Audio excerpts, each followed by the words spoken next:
Hello बच्चों, मैं सत्येंद्र सिंह। आज हम लोग बच्चों देखेंगे कि जो रेजिस्टेंस होता है, अगर उसके हम लंबाई को बड़ा कर दें, तार को पकड़ के खींच दें, तो उसके रेजिस्टेंस पर क्या प्रभाव पड़ता है। क्योंकि आप जानते हो, अगर कोई भी तार है, अगर आप उसे पकड़ खींचते हो, उसमें दो चीजें होती हैं। जैसे बच्चों मान लो ये एक वायर है, समझिएगा ध्यान से, और इसकी बच्चों लंबाई कितनी है L और क्षेत्रफल कितना है A। अगर बच्चों हम इसे पकड़कर अगर खींच दिए तो बच्चों आप जानते हो तार जो वायर होता है वो क्या हो जाता है, पतला हो जाता है। इसका मतलब उसकी लंबाई तो बढ़ जाती है, लेकिन बच्चों उसका जो क्षेत्रफल होता है वो क्या हो जाता है, घट जाता है।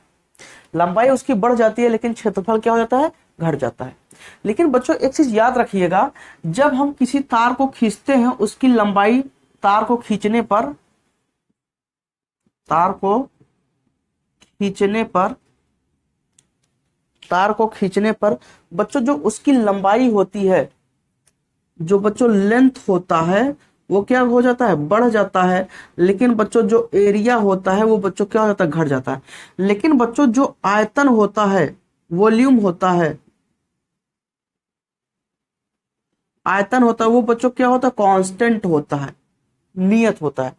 अगर इतना तार का आयतन है तो वो हमेशा इतना ही रहेगा, ठीक है। क्योंकि आप जानते हो जो आयतन होता है, आयतन बराबर होता है बच्चों, क्या होता है यहाँ पर, क्षेत्रफल गुणते क्या हो जाएगा, लंबाई हो जाएगा। क्षेत्रफल गुणते लंबाई, V बराबर A इंटू L। अब बताओ बच्चों, अगर यहाँ पर L का मान बढ़ेगा तो A का मान क्या होगा, घटेगा, तो ये भी क्या होगा, कांस्टेंट। जैसे समझिएगा, अगर बच्चों आयतन कितना था 10, ठीक है, या आयतन मान लेते थे कितना था 12, लंबाई की क्षेत्रफल कितना था 6, और लंबाई बच्चों कितना था 2। अब एक चीज बताओ बच्चों, अगर हम यहाँ पर लंबाई को बढ़ा दे, 3 हो गया, तो यहाँ पर ये जो क्षेत्रफल है वो क्या हो जाएगा, घट जाएगा, और ये कितना हो जाएगा 4। अगर बच्चों हमने लंबाई को 4 कर दिया तो यहाँ क्षेत्रफल कितना हो जाएगा 3। लेकिन बच्चों उन दोनों कंडीशन में जो आयतन है बच्चों वो कितना रहेगा, 12 ही रहेगा। तो एक चीज याद रखिएगा, आपके पास कोई तार है, अगर आप उसे पकड़ के खींचते हो बच्चों, तो वहां पर क्या हो जाएगा कि उसका आयतन क्या होगा, चेंज नहीं होता है, ठीक है। चाहे जितना आप तार को खींच दो, ठीक है, आयतन सेम रहेगा, बस उसका लंबाई और क्षेत्रफल क्या हो जाएगा, बदल जाएगा। समझ पा रहे हो ना बात। आज इसी से रिलेटेड हम लोग को क्या कहते हैं, देखना है जो टॉपिक है हमारा, तो जरा समझिएगा। और यहां से बच्चों न्यूमेरिकल भी बनते हैं अच्छे से, ठीक है। तो थोड़ा एक शॉर्ट कॉन्सेप्ट मिल जाएगा, तो वहां से आप जो बहुविकल्पी क्वेश्चन है आप उसे कर सकते हो। यहाँ से बहुविकल्पी क्वेश्चन ज्यादा होते हैं, ऑब्जेक्टिव टाइप क्वेश्चन, ठीक है। जैसे बच्चों हमारे पास मान लेते हैं एक क्या है, एक ये लंबाई है तार,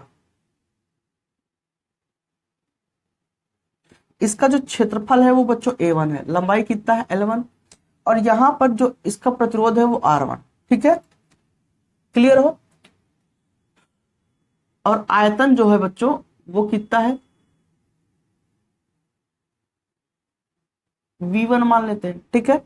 तो यहां से इसका जो आयतन होगा V1 बराबर L1 इंटू A1, या A1 इंटू L1। अभी हमने बताया कि आयतन बराबर क्षेत्रफल गुणित लंबाई। हमने बच्चों इस तार की लंबाई को क्या कर दिया, चेंज कर दिया। हमारे पास अब जो ये तार है वो बच्चों कितना है, इसकी लंबाई L2 है, इसका क्षेत्रफल A2 है। तो बच्चों अगर ये लंबाई और क्षेत्रफल चेंज हुआ है तो बच्चों क्या रेजिस्टेंस भी चेंज हो जाएगा। तब बच्चों उस कंडीशन में V2 का मान क्या हो जाएगा, A2 इंटू L2। बताओ बच्चों होगा कि नहीं। लेकिन हम लोग जानते हैं कि यहां पर V1 बराबर V2 काहे, क्योंकि आयतन चेंज नहीं होगा। अगर बच्चों आयतन चेंज नहीं होगा तो यहां से A1 L1 बराबर A2 L2 होगा कि नहीं। बताओ बच्चों ये चीज होगा कि नहीं, ये समझ पा रहे हो ना। समीकरण बच्चों एक बना दो। अब गौर से बच्चों देखना इधर, अब यहां पर हमने इस चीज का जिक्र नहीं किया है कि यहां पर क्या कहते हैं, मटेरियल चेंज हो रहा है। ये बच्चों सेम ही है, दोनों क्या है, पदार्थ सेम ही है। तो हम लोग जानते हैं बच्चों R बराबर रो A अपान क्या होता है L, यही हमारा फार्मूला है। अगर बच्चों मैं R1 के निकालूं तो रो A1 अपान L1 हो जाएगा। ऐसे बच्चों मैं R2 के लिए निकालूं इस तार के लिए तो रो क्या हो जाएगा बच्चों, A2 अपान L2 हो जाएगा। अब यहां पर बच्चों अगर मैं R2 अपान क्या करूं, R1 करूं तो क्या हो जाएगा, रो A2 अपान L2 अपान रो A1 अपान L1। क्या रो से रो बच्चों कट गया, ये L1 कहाँ जाएगा, A2 के पास, और A1 कहाँ जाएगा, L2 के पास। तो यहां से R2 अपान क्या हो जाएगा, R1 बराबर यहां से हो जाएगा A2 इंटू L1 अपान A1 इंटू L2। क्या बच्चों यही होगा, बताइए।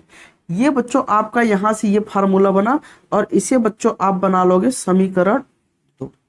ठीक है, समीकरण आपने 2 बना लिया। अब बच्चों आगे देखेंगे, अब कंडीशन क्या है। अब यहां से बच्चों जो कंडीशन आएगा, कंडीशन नंबर 1, कंडीशन 1, ठीक है। इसमें कहेगा जब तार को n गुना लंबाई तक खींचा जाता है, जब तार को स्मॉल n गुना लंबाई तक खींचा जाता, इसका मतलब क्या है कि अगर तार की लंबाई को n टाइम खींच दे, 2 गुना 3 गुना 4 गुना, तो रेजिस्टेंस कितना गुना बनेगा, यही वाला मैटर है। जरा समझिएगा, जैसे बच्चों एक चीज जरा समझिएगा, यहां पर मैं जो समझाने की कोशिश कर रहा हूं, अगर बच्चों मान लो एक ये L1 लंबाई का तार है, जरा समझिएगा, L1 लंबाई का ये तार है, इसे बच्चों हम अगर 2 गुना कर दिए तो बच्चों ये क्या हो जाएगा, 2L1 हो जाएगा कि नहीं। अगर बच्चों मैं इसे 3 गुना कर दिया, 3 गुना कर दिया, क्या ये बच्चों 3L1 हो जाएगा कि नहीं, बताओ। लेकिन बच्चों अगर हम यही n टाइम कर दें, कितने गुना, n गुना, अब n गुना वो कुछ भी हो जाएगा तो nL1 होगा कि नहीं, बताओ बच्चों। और यही बच्चों जो टोटल लेंथ है उसे हम L2 मान लें, तो बताओ बच्चों L2 बराबर nL1 होगा कि नहीं, बताइए। जैसे अगर बच्चों हमने कहा ये 1 मीटर तार है, ये कितना है 2 मीटर, ये कितना है 3 मीटर, तो बच्चों ये 1 मीटर और 1 गुणते यहां पर क्या हो गया, 2 गुना कर दिए, और यहाँ पर क्या होगा 3 गुणते 1 मीटर, यहाँ पर क्या होगा n गुना कर दिए तो n गुणते 1 मीटर। तो ये प्रारंभिक लंबाई है, तो बच्चों यहाँ क्या हो जाए, L2 बराबर nL1 होगा कि नहीं, बताइए।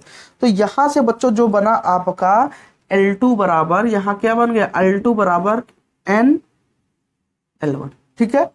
अब एक चीज बच्चों यहाँ पे आप देखो, यहाँ पर हम L2 अपान L1 बराबर क्या कर सकते हैं, n कर सकते हैं, ठीक है, यहां पर कर सकते हैं, इसे आप यही छोड़ो। अब आगे बढ़ते हैं, ठीक है, आगे बढ़ते हैं बच्चों। ये डेरिवेशन को ध्यान से समझिएगा, अगर नहीं समझ में आ रहा तो एक आध बार रिपीट करके फिर से आप देख लीजिएगा, ठीक है। अब बच्चों यहां पर एक बात, यहां पर एक चीज और बात करेंगे, समीकरण 1 से, समीकरण 1 से, समीकरण बच्चों 1 क्या है, A1 L1 बराबर A2 L2। अब यहां से हम लोग क्या कर सकते हैं, A1 A2 को इधर लाओ, A2 बराबर यहां क्या हो जाएगा, इसको अगर हम ले जाएंगे तो L2 और इसको यहां ले जाएंगे L1 हो जाएगा। बताओ बच्चों ये समझ में आ गया कि नहीं। अब बच्चों यहां से अगर आप यहां से देखो तो क्या इसी का मान बच्चों कितना है, n है कि नहीं, क्या बच्चों L2 अपान L1 का मान n है कि नहीं। तो बच्चों अब यहां से हम एक काम क्या कर सकते हैं, यहां से 2 वैल्यू आ गई, समझिएगा। एक A1 अपान A2 बराबर हम n रख सकते हैं, क्योंकि इसके बराबर भी ये रख सकते हैं और इसके बराबर भी ये, तो L2 अपान L1 बराबर हम क्या लिख सकते हैं, n। तो दो के दोनों पे हम वैल्यू को क्या कर सकते हैं, पुट कर सकते हैं। अब हमारे पास यहां पर समीकरण 2 से, अब बच्चों समीकरण 2 से देखें तो क्या हो जाएगा, R2 अपान R1, और यहां बच्चों क्या है, A2 अपान A1 इंटू L1 अपान L2, ठीक है। ये क्या हो गया, A2 अपान A1, और ये बच्चों क्या हो गया, L1 अपान L2, ठीक है बच्चों। तो अब यहां आगे देखते हैं बच्चों, आइए बच्चों आगे देखते हैं। अब बच्चों एक चीज यहां देखो, हमारे पास जो वैल्यू है वो कुछ इस प्रकार से है, ये A1 अपान A2, लेकिन हमारे पास यहाँ A2 अपान A1 है, यहाँ L2 अपान L1 है, यहाँ पर L1 अपान L2 है। हम बच्चों इसे क्या कर सकते हैं, चेंज कर सकते हैं। इसे हम क्या कर सकते हैं, चेंज कर सकते हैं आपस में।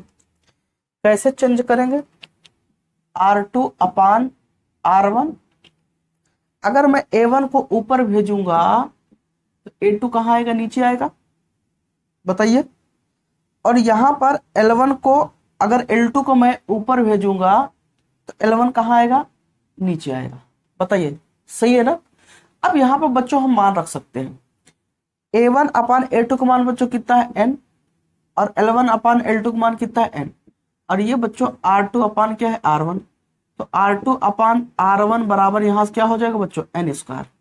हम गुणा करते हैं तो R2 बराबर n स्क्वायर क्या हो जाएगा, R1। ये बच्चों आपका फार्मूला बन गया। समझ में आया कि नहीं ये चीज, बताओ बच्चों। अब यहां से देखेंगे क्वेश्चन कैसे बनेगा। अब यहां पर हम लोग एक चीज ये देखते हैं,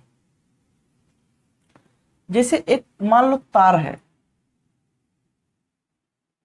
ठीक है, उसकी लंबाई मान लो L है, यहां पर जो प्रारंभिक प्रतिरोध है वो बच्चों 4 ओम है,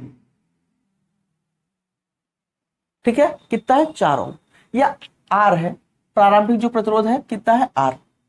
अगर बच्चों हम इसकी लंबाई को बढ़ा दिए, कितने गुना, 4 टाइम बढ़ा दिए, 4 टाइम हमने क्या कर दिया, इसकी लंबाई को बढ़ा दिया, तो बच्चों ये जो रेजिस्टेंस है अब वो कितना हो जाएगा, मतलब यहाँ पर जो प्रारंभिक प्रतिरोध था वो कितना है R, तो बच्चों यहाँ R2 का मान कितना हो जाएगा, यही पूछा है। मान लो एक तार था जिसकी लंबाई कितनी है L, और उसका जो प्रतिरोध है वो बच्चों कितना है R है, R1 का मान कितना है R, लेकिन बच्चों उसके लंबाई को हमने 4 गुना बढ़ा दिया। अगर हमने बढ़ा दिया तो R2 का मान कितना हो जाएगा। तो अब आपको इतना तामझाम करने से बेहतर है कि आप फार्मूला पकड़ो, R2 बराबर n स्क्वायर R1, यहां से n का मान कितने टाइम है, 4 टाइम, 4 का स्क्वायर, और R1 का मान बच्चों R है, तो 4 चौक 16 R, मतलब जो R2 का मान है वो कितना 16, मतलब कुल 16 टाइम क्या हो जाएगा, बढ़ जाएगा। समझ में आ गया। तो यही से आपका ऐसे क्वेश्चन करता है। अगर बच्चों ये 8 टाइम हो गया तो यहाँ स्क्वायर है ना, इसमें क्या है, स्क्वायर चल रहा है ना, तो 8 का स्क्वायर बच्चों कितना होगा, 64 गुना बढ़ जाएगा। समझ में आ गया, बताओ बच्चों क्या हो जाएगा, 64 गुना बढ़ जाएगा। अच्छा ऐसे भी पूछ लेगा कि अगर क्या कहते हैं, एक चालक तार था, दूसरे हिसाब से समझिएगा, एक चालक तार था, उसकी लंबाई बच्चों कितना थी, मान लेते हैं उसका जो लंबाई कितना था, L था, ठीक है, L था। अब उसके लंबाई को बच्चों क्या कर दिया गया, कितने गुना इंक्रीज किया गया, 1/4 गुना, 1/4 टाइम। 1/4 टाइम का मतलब बच्चों क्या है, L बाई क्या हो जाएगा, 4 हो जाएगा, क्या हो जाएगा, L बाई 4। अब यहां पर हम 1/4 गुना क्या कर रहे हैं, बढ़ा रहे हैं, इसका मतलब बढ़ने का मतलब क्या है, यहाँ लंबाई कम हो रही है, या उसके लंबाई को 1/4 कर दे, उसकी लंबाई को 4 गुना कम कर दे, ठीक है। तो अब बच्चों क्या हो जाएगा, फिर वही इसका प्रतिरोध बच्चों कितना है, R1 बराबर R मान ले, तो यहां से R2 का मान कितना होगा, तो देखो बच्चों R2 बराबर क्या हो जाएगा, n स्क्वायर R1, और यहाँ n का मान 1/4 है, कितना है 1/4, और यहाँ R1 का मान बच्चों कितना है R, तो यहाँ क्या हो जाएगा, 4 चौक 16, तो R बटे क्या हो जाएगा 16, तो R2 का मान क्या हो जाएगा 1/16 गुना क्या हो जाएगा कम। और आप जानते हो लंबाई को बढ़ाओगे, तो आपने लंबाई को बढ़ाया तो 16 गुना क्या हो गया, क्या कहते हैं, प्रतिरोध बढ़ गया। आपने लंबाई को 4 टाइम क्या कर दिया, घटा दिया, तो बच्चों क्या हो गया, यहाँ पर प्रतिरोध भी 4 टाइम क्या हो गया, कम हो गया। समझ में आ गया। तो ये बच्चों क्या था, ये इतना था बच्चों आपका प्रतिरोध को बढ़ाने पर क्या प्रभाव पड़ता है।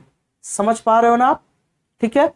तो इसी पे आधारित बच्चों आपको सवाल भी मिलेगा, अगले वीडियो में मैं आपको बताऊंगा कैसे सवाल इस पर होगा। तो अब आपको इतना सिस्टमेटिक रूप से लगाने की जरूरत नहीं है, आप यही से आप काम कर सकते हो, ठीक है। अच्छा, हमने बच्चों स्टार्टिंग में एक चीज ये बताया कि अगर किसी चालक तार की लंबाई को अगर आप बढ़ाते हो तो बच्चों उसका जो क्षेत्रफल होता है वो क्या हो जाता है, कम हो जाता है। क्षेत्रफल क्या हो जाता है, कम। अगर बच्चों क्षेत्रफल कम होने का मतलब क्या है, जो क्रॉस सेक्शन एरिया है वो क्या हो जाएगा बच्चों, कम हो जाएगा कि नहीं, बताइए। अगर बच्चों क्रॉस सेक्शन एरिया कम होता है तब क्या प्रभाव पड़ता है, समझिएगा। अगर हम चालक तार, ये चालक तार है, ये इसका क्या है बच्चों, क्षेत्रफल ए है। सामने से देखने पर क्षेत्रफल ये है बच्चों, और इसकी त्रिज्या क्या है, ये आर। तो ए बराबर क्या होगा, पाई आर स्क्वायर होगा कि नहीं। अगर बच्चों क्षेत्रफल कम हो गया तो बताओ बच्चों त्रिज्या भी क्या हो जाएगी, कम हो जाएगी। अगर यहां से देखें तो ये किस पे डिपेंड करेगा, त्रिज्या पर। अगर त्रिज्या ज्यादा तो क्षेत्रफल ज्यादा, अगर त्रिज्या कम तो क्षेत्रफल बच्चों क्या हो जाएगा, कम हो जाएगा। बताओ। और बच्चों अगर हम क्या करते हैं, लंबाई को बढ़ाते हैं, लेंथ को अगर हम बच्चों क्या करते हैं, बढ़ाते हैं, तो जो क्षेत्रफल होगा, एरिया होगा, वो बच्चों क्या हो जाएगा, कम हो जाएगा। और एरिया कम होगा तो बच्चों ये बताओ, जो रेडियस होगा बच्चों, ये आर होगा, वो भी बच्चों क्या हो जाएगा, कम हो जाएगा। अगर लंबाई को हम घटाते हैं तो क्षेत्रफल क्या हो जाएगा, बढ़ेगा। और क्षेत्रफल बढ़ने का मतलब जो त्रिज्या होगी वो भी क्या होगी बच्चों, बढ़ेगी, ठीक है। इसी आधार पर बच्चों जो कंडीशन नंबर 2 था, कंडीशन नंबर 2 इसकी बात करते हैं, ठीक है। उसमें तो हमने लंबाई को क्या किया था, बढ़ाया था, तब प्रतिरोध पर क्या प्रभाव पड़ा था। अब हम यहाँ पर क्या करेंगे, लंबाई को घटाएंगे। लंबाई को घटाने का मतलब बच्चों क्या कहते हैं, सॉरी, लंबाई को बढ़ाने का मतलब उसका जो त्रिज्या होगा वो क्या होगा, कम होगा। अगर त्रिज्या कम होगा तो उससे क्या प्रभाव पड़ सकता है, जरा देखते हैं, क्षेत्रफल पर क्या प्रभाव पड़ेगा। तो यहां लिखेंगे, जब तार को खींचकर, जब तार को खींचकर उसकी त्रिज्या या व्यास, त्रिज्या या व्यास 1/n गुना कर दिया जाए,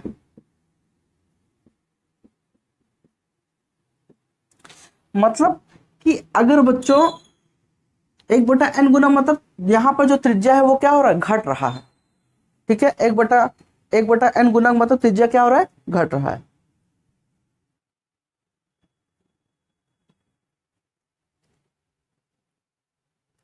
ठीक है बच्चों।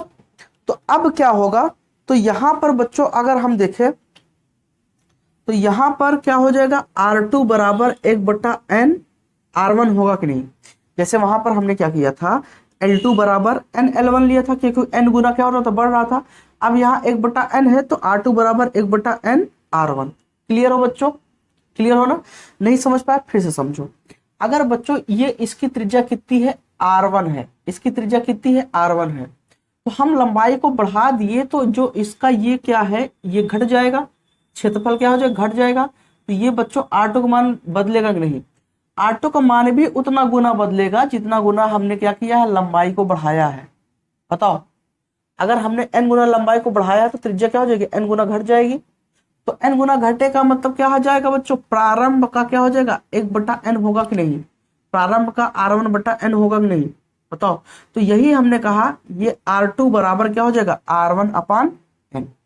समझ में आ गया।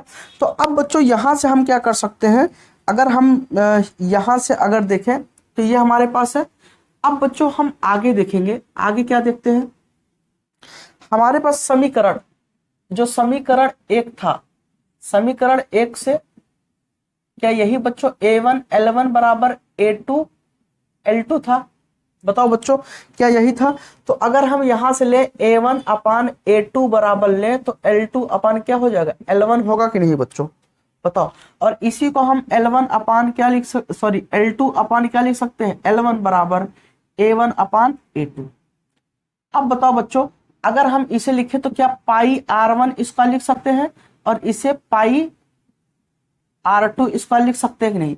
क्या पाई से पाई कट गया, तो यहां से L2/L1 बराबर A1/A2 बराबर क्या हो जाएगा, R1/R2 का स्क्वायर। कर सकते हैं कि नहीं बच्चों, बताओ, कर सकते हैं ना, सहमत हो? तो यहां से बच्चों अगर हम यहां पर देखें अगर इसके हिसाब से, तो यहां बच्चों हम लिख सकते हैं R2 अपान R1 बराबर 1/n, R2 अपान R1 बराबर 1/n। तो अब यहां से बच्चों हम वैल्यू को क्या कर सकते हैं, पुट भी कर सकते हैं। लेकिन जरा समझिएगा, समीकरण, यहां बच्चों हम लोग क्या करेंगे, समीकरण 2 से, समीकरण 2 बच्चों क्या था, R2 अपान R1 बराबर, जो समीकरण 2 था क्या वो यही था, A1 अपान A2 इंटू L2 अपान L1।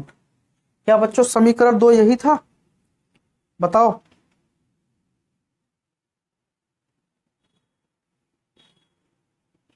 क्या समीकरण बच्चों 2 यही था, L2 अपान L1, A1 अपान A2, हाँ यही था। तो अब बच्चों यहां क्या करेंगे, इस वैल्यू को हम पुट करने की कोशिश करेंगे। तो यहां से बच्चों क्या हो जाएगा, R2 अपान R1 बराबर, R2 अपान R1 बराबर। तो बच्चों यहां पर जरा एक चीज जरा समझो, क्या L2 अपान L1 की जगह पर हम A1 अपान A2 रख सकते हैं कि नहीं, बताओ? ये इसके बराबर है तो मैं ये वैल्यू यहां पुट कर सकता हूं। तो R2 अपान R1, A1 अपान क्या हो जाएगा A2 इंटू, इसकी जगह पर हम क्या लिख सकते हैं, A1 अपान A2। तो बच्चों यहां से R2 अपान क्या हो जाएगा R1 बराबर A1 अपान A2 का होल स्क्वायर हो जाएगा। ये समझ पाया कि नहीं आपने बच्चों, बताइए, दिख रहा है ना? हाँ, आपने ये समझ पाया। अब बच्चों एक चीज ये बताओ, यहां पर हम लोग एक चीज और देखेंगे कि R2 अपान R1 बराबर, अब जरा देखो यहां पर क्या है, A1 अपान A2 का मान क्या है, A1 अपान A2 का मान बच्चों क्या है, R1 अपान R2 है। तो हम यहां पर इसकी जगह पर R1 अपान क्या लिख देंगे, R2 का ये स्क्वायर है, और ये बच्चों इसका क्या हो जाएगा, होल स्क्वायर, क्योंकि ये वाला स्क्वायर लगा ना, क्योंकि ये इसका A1 अपान A2 का मान स्क्वायर रूप में है, तो इसका क्या हो जाएगा, होल स्क्वायर। तो R2 अपान R1 बराबर R1 small R1 small R2 का क्या हो जाएगा, पावर 4 हो जाएगा। अब बच्चों यहां पर हम वैल्यू को पुट कर देते हैं, इस वाले वैल्यू को हम यहां पुट कर देते हैं। अच्छा, इस वाले वैल्यू को पुट करने का मतलब आप यहां से मत करो, आप यही वैल्यू रख दो। इसका मतलब क्या है, R1 अपान N। तो R2 की जगह पर आप ये वैल्यू रख सकते हो कि नहीं यहां पर। तो अगर आपने R2 अपान R1 किया, तो यहां पर R1 अपान R2 की जगह पर क्या हो जाएगा, R1 अपान N का क्या हो जाएगा, पावर 4 हो जाएगा। ये बच्चों बताओ समझ में आया इतना? ज्यादा स्पीड तो नहीं पढ़ा रहा हूं बच्चों, ठीक है? अब जरा देखो इधर, अब यहां पर आते हैं,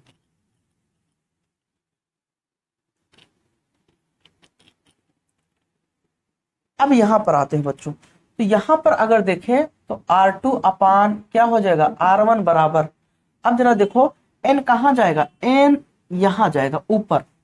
तो क्या हो जाएगा, N आपका अगर ऊपर जाएगा तो,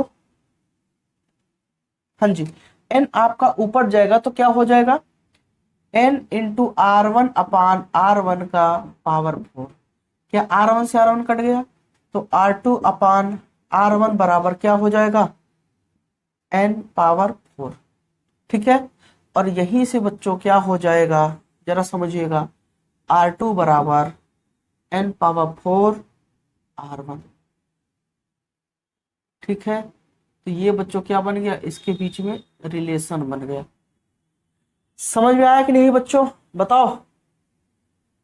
ठीक है, ये बच्चों सॉरी, ये तब के लिए, अच्छा देखो हमारे पास अब दो फार्मूले हो गए, एक R2 बराबर N स्क्वायर R1, ये बच्चों तब होगा जब लेंथ के बारे में रहेगा, और ये तब होगा जब बच्चों रेडियस के बारे में होगा, त्रिज्या के बारे में। अगर सवाल में ये कह दे कि लंबाई 2 गुनी कर दे तो प्रतिरोध कितना होगा, और यहां पर त्रिज्या को अगर हम 2 गुना ये कर दे तब क्या होगा, ठीक है? ये तब के लिए, क्लियर हो कि नहीं, बताओ बच्चों, समझ में आया?